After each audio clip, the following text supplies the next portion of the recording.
रादौर में दुर्गा अष्टमी को लेकर प्राचीन देवी मंदिर सहित अन्य मंदिरों में श्रद्धालुओं ने की पूजा अर्चना। दुर्गा अष्टमी को लेकर मंगलवार को श्रद्धालुओं ने मंदिरों में पूजा अर्चना की। इसी कड़ी में रादौर में भी श्रद्धालुओं ने रादौर के प्राचीन देवी मंदिर सहित विभिन्न गाँव में स्थित मंदिरों में अल सुबह पहुंच पूजा अर्चना कर शीश नवाया और सुख समृद्धि की कामना की। दुर्गा अष्टमी को लेकर श्रद्धालुओं द्वारा घरों में कन्याओं को भोज कराया गया। मान्यता है कि नवरात्र पर दुर्गा पूजा के साथ कन्या पूजन से पुण्य मिलता है। वहीं कंजक पूजन को लेकर कन्याओं की कमी भी साफ देखने को मिली। ऐसे में कन्याओं की कमी के चलते एक कन्या को दर्जन भर के करीब घरों में भोजन करना पड़ा। रादौर में अब सार्वजनिक कार्यक्रमों के लिए लेनी होगी अनुमति। कोरोना के बढ़ते प्रकोप को लेकर प्रशासन ने लिया फैसला। कोरोना वायरस की बीमारी का प्रकोप बढ़ने के बाद अब रादौर क्षेत्र में आयोजित होने वाले सार्वजनिक कार्यक्रमों के लिए प्रशासन की अनुमति लेना अनिवार्य कर दिया गया है, जिसको लेकर प्रशासन की ओर से एक कमेटी का गठन किया गया है। इस कमेटी में शामिल अधिकारी कार्यक्रम को लेकर मंजूरी देंगे, जिसमें एसडीएम रादौर, तहसीलदार, एसएमओ रादौर, सचिव, मार्केट कमेटी व एसएचओ रादौर को शामिल किया गया है।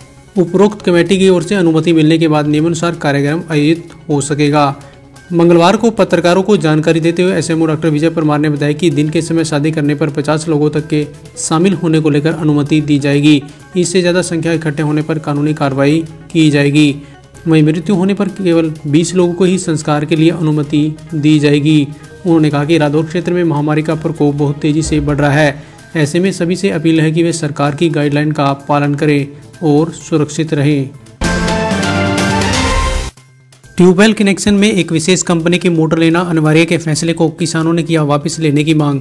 बिजली निगम द्वारा किसानों को ट्यूबवेल के कनेक्शन देने के नाम पर केवल एक विशेष कंपनी की मोटर लेना अनिवार्य किया गया है, जबकि 2 वर्ष पहले निगम द्वारा ट्यूबवेल कनेक्शन लेने पर किसानों को 8 कंपनियों में से एक कंपनी की मोटर लेना अनिवार्य किया गया था। लेकिन अब निगम की ओर से जारी की गई अधिसूचना के अनुसार पहले जारी की गई 8 मोटर कंपनियों में से 7 मोटर कंपनियों के नाम हटा दिए गए हैं। केवल एक मोटर कंपनी का नाम जारी किया गया है, जिसके बाद किसानों ने सरकार से निगम के इस फैसले को वापस लिए जाने की मांग की है। किसानों ने निगम की इस नीति का कड़ा विरोध करते हुए सरकार से मांग की है कि सरकार को कम से कम 8 कंपनियों की मोटरों में से किसी एक कंपनी की मोटर खरीदने की छूट देनी चाहिए, जिसमें से किसान अपनी पसंद से मोटर खरीद सके। वहीं इस बार एसडीओ बिजली निगम रादौर एसएस धारीवाल ने कहा कि निगम की ओर से जारी आदेशों के अनुसार नए ट्यूबवेल कनेक्शन के उपभोक्ताओं को ओसवाल कंपनी की मोटर खरीदनी पड़ेगी। वहीं उन्होंने बताया कि 657 किसानों को नए ट्यूबवेल कनेक्शन लेने के लिए डिमांड नोटिस भेजे गए हैं। यमुना नदी के गुमथला घाट के आवाजाही के तय किए गए दामों को कम बता ठेकेदारों ने नहीं लिया बोली में भाग, बोली रद्द। प्रशासन की ओर से मंगलवार को खंड विकास एवं पंचायत कार्यालय रादौर में यमुना नदी के गुमथला घाट की बोली की जानी थी, लेकिन बोली में भाग लेने आए ठेकेदारों ने गुमथला घाट से आवाजाही करने वाले वाहनों के लिए प्रशासन द्वारा बेहद कम दाम तय करने के लिए चलते बोली में भाग लेने से मना कर दिया। ठेकेदारों ने प्रशासन से घाट से गुजरने वाले वाहनों के दामों में वृद्धि किए जाने की मांग की, जिसके बाद वह घाट को ठेके पर लेने को तैयार हैं। अन्यथा कोई भी ठेकेदार पुराने दामों पर ठेका लेने को तैयार नहीं नजर आया, जिसके बाद प्रशासन ने बोली को रद्द कर दिया। इस बारे जानकारी देते हुए बीडीपीओ रादौर कंवर भान नरवाल ने बताया कि गुमथला घाट से गुजरने वाले वाहनों से निर्धारित दामों पर टोल वसूलने को लेकर घाट की बोली की जानी थी, लेकिन ठेकेदारों ने कहा कि घाट से गुजरने वाले वाहनों के प्रशासन ने बहुत कम दाम निर्धारित किए हुए हैं। यह पुराने समय से निर्धारित किए गए हैं, अब दाम बढ़ने चाहिए, जिसके बाद बोली को रद्द कर दिया गया और ठेकेदारों की मांग को उच्चाधिकारियों के पास भेज दिया गया है। वहां से जवाब आने के बाद घाट की दोबारा बोली करवाई जाएगी। रादौर में रात्रि कर्फ्यू के दौरान बेवजह घूमते कार चालक के खिलाफ पुलिस ने किया केस दर्ज।